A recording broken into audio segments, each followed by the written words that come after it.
This is my my own boat. It's a Scout 365, and it's set up with my track system and other things I sell for Scouts, and that can be used on other inflatables. So starting up here on the stabilizer bar in the Scout is the GoPro arm, and it can go on the top of the stabilizer bar or it could be mounted down on the side. And it has 3 degrees of freedom for rotation, so you can put that arm high, low, sideways. The arm also has a knob for clamping in the tube on the camera, so you can easily unscrew that arm and use that as a selfie stick or even stick it underwater to get underwater shots. Just below that, I've got the bait tank. I've outfitted mine with handles on the side. The basic tank doesn't come with anything on the sides, but I've got 2 rod holders I put on the front. I've got kayak type handles on the sides, and I put a little tray for this and that on the front. This tube here on the side is the outlet tube for the bait tank, and the tube coming up from down below is the inlet tube on the bait tank. As we walk around, we'll get to what happens to that inlet tube. This is my radio holder. It's reversible. It'll take radios that have spring clips on the back and radios that just have a kind of a solid clip, and you can rotate it easily by loosening a screw and putting it at the angle you want it. Of course, you can move it up and down on the track. These are the bolts that hold this rear track in place. This rear track is acting as a seat stabilizer as well, because it overlaps the transom, so when you lean back, actually when you sit down, it presses against the transom, prevents the seat from rocking. And then I have a Yak Attack rod holders. I much prefer the Yak Attacks for the tracks on this. Back here on the transom, I have a transducer permanently mounted. I do have a transducer bracket for the Garmin and also for Lowrance split shot transducers, and I'm interested in, if you have a different transducer, I'm interested in doing a design for that.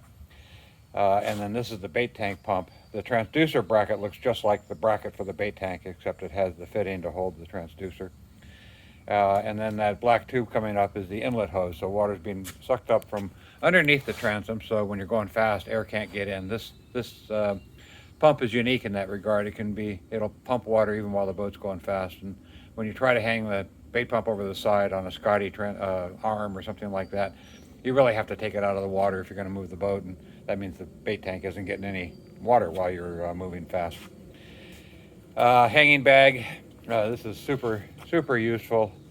I have things I want to reach quickly. I put mine just behind the seat where they're easily reached at hand but out of my way, and particularly the air horn, so I can grab it quickly if I need it. This is my horizontal rod rack system.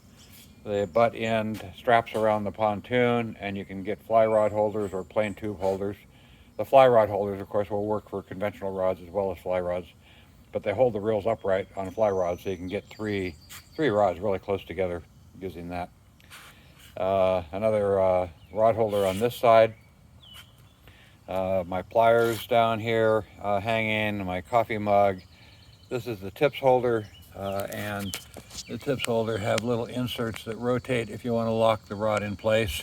I find almost all the time I don't need to do that. They don't really bounce out. 7-inch fish finder mounted on a ram mount. Third rod holder, this one's a Scotty.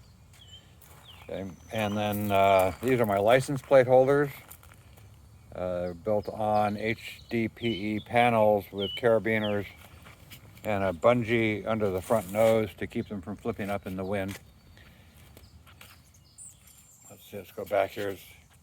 I supply utility hooks. For instance, my pliers basket is on a small carabiner hanging on a utility hole that just clips right into the track. You'll notice that the hose for the bait tank also is on hangers. Here you can see them here. They just snap into place and they hold the hose right along the track where they're totally out of the way of anything you want to use the track for.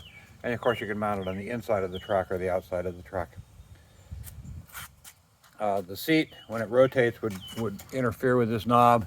And so in fact I have a 1-inch riser under the seat that you can't quite see to move it up an inch so that won't interfere.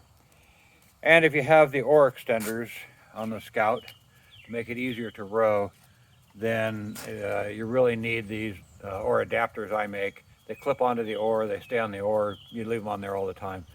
And they just let the oar move down to being horizontal and out of the way of the horizontal rod rack. So you can find out more information about each of these products on my website, and there's other products now, and there's other products in the works, so be sure to check and see what's going on. But this was the basic way I've outfitted my boat. Thanks for watching.